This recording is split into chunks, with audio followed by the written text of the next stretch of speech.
Bueno, María Ana González Villar viene desde el sur, desde Villa La Angostura, pero es oriunda de La Plata, es una compañera también de Hijos Regional La Plata, que escribió un texto muy hermoso alguna vez y queríamos compartir un fragmento, se llama Rompecabezas.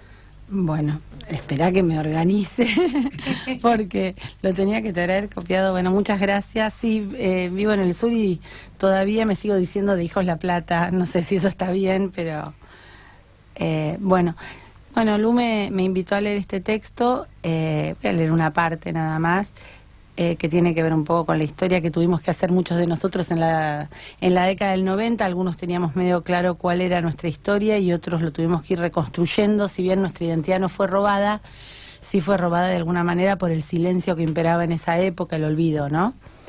El texto dice: el rompecabezas es un juego que tiene muchas piezas mezcladas que encajan entre sí.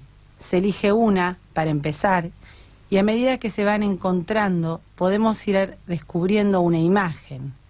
Rompecabezas por la dificultad de su búsqueda, por la confusión que pueden generar algunas piezas que parecen parecidas o iguales, cuando en realidad solo una es la correcta.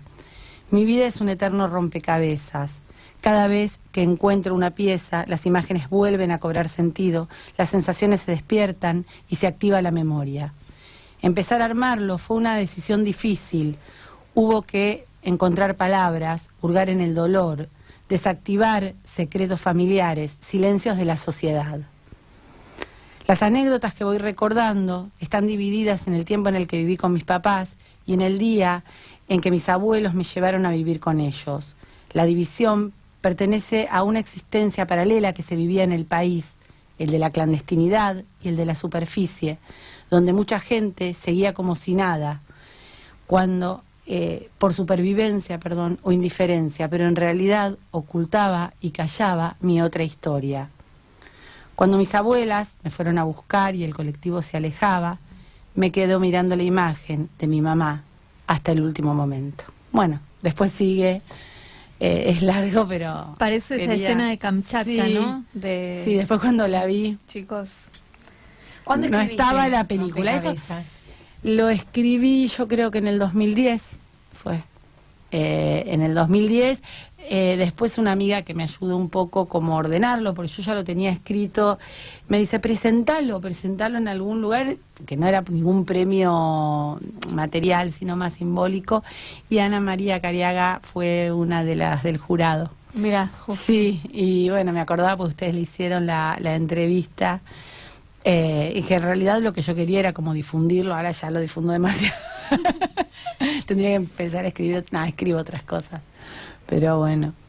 ¿Qué otras cosas escribís? Generalmente escribo mucho sobre política, pero sobre los desaparecidos, sobre las historias también, sobre mi abuela, cómo eran nuestras familias. Nosotros ayer estuvimos en la charla en trabajo social, y pensaba que nosotros en la década del 90 como hijos tuvimos que de alguna manera ir sacudiendo ese miedo que había a hablar, a pesar de que ya habían pasado los 80, que ya había pasado años de democracia, todavía existía el temor en muchas familias a hablar y la esperanza de que volvieran. Digo, en muchas familias quedó eso instalado, o que por decir o porque militar o por tomar una postura te pueda pasar lo mismo. En las escuelas, esto también se dijo mucho ayer, en las escuelas no se hablaba de esto. Nosotros nos educamos en escuelas donde el 24 de marzo no existía como fecha, en donde la historia la pasaban por alto. Ni el peronismo. Nadie, no. Y creo que no es lo mismo estos, por lo menos los 12 años que tuvimos de Estado legitimando nuestra historia, y legitimando también la posibilidad de que hoy muchos jóvenes puedan hablar de eso, por ahí todavía con muchas falencias, pero que vos tengas la obligación como docente de darlo, por ejemplo, en una escuela como en otras, ¿no? Como todo lo que está pasando ahora en las semanas de la memoria, en la universidad, la postura de la universidad, bueno, todo eso. Te escuchaba hablar y escuchaba a Ana María Mercader me da la sensación de que, sin referirnos a la organización Madres y Abuelas, nos traen muchos relatos de mujeres. Este es un programa de género, es un programa feminista. Es una situación que han atravesado en primera persona las mujeres que están hoy acá, Lucía también, por supuesto, militante de hijos, y que nos traen la inscripción de esas mujeres en la familia, ¿no? De las propias abuelas que las cuidaban, las propias mujeres que se hacían cargo de esta historia. Cuánta fortaleza y cuánta lucha en esos relatos que nos traen, porque si hay algo de lo que hemos ido recuperando con muchísimo esfuerzo el feminismo, es de construir la idea de que las mujeres somos frágiles.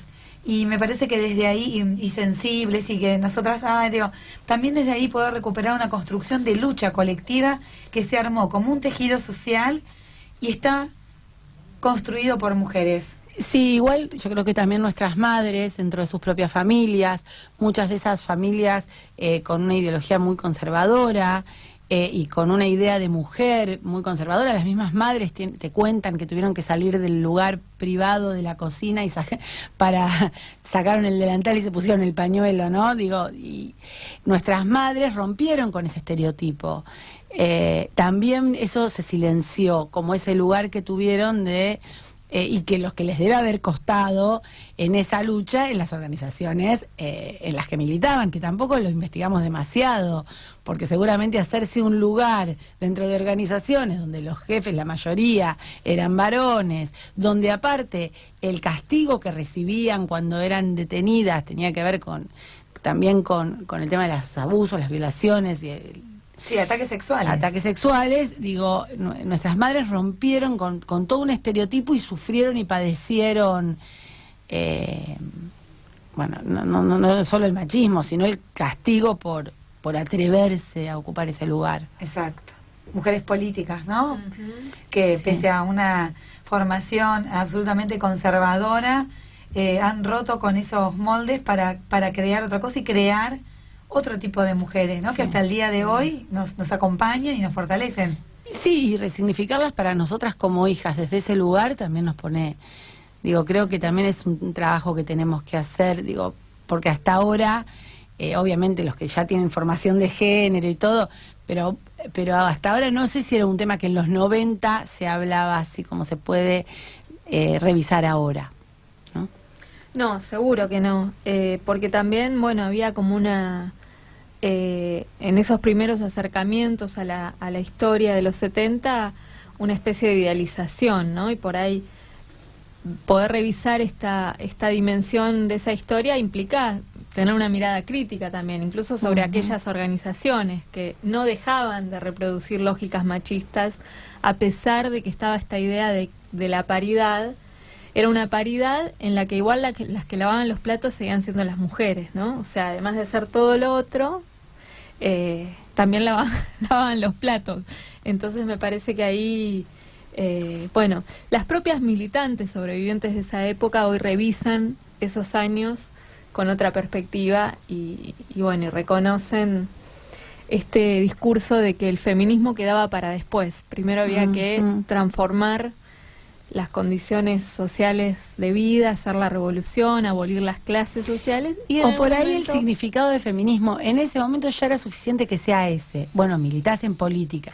¿Qué más querés? Claro, por ahí no sé ahora, ya llegaron, ¿qué más quieren? ¿No tienen todo ya? Como que, ¿Cuánto? Sí, cuánto. Pero me parece que esto era ya el hecho en ese momento de militar, y no en cualquier lugar político, porque también los lugares que resuenan de la política en ese momento siempre es como un lugar más o aislado, siempre te ponen personajes más lavados. Cuando comenzamos este programa, en la breve editorial que hicimos con Paula Dicardo, trajimos el tema de Mariel Franco y analizamos en clave de género lo que es la política internacional, la política neoliberal, comparando lo que fue la última dictadura militar con procesos de reorganización nacional en toda Latinoamérica y los procesos que se dan ahora llegados a través del voto popular, ¿no? Cómo acribillaron a una mujer militante, feminista, negra, y cómo se dan los mismos procesos, ¿no? Y en ese sentido, reconocer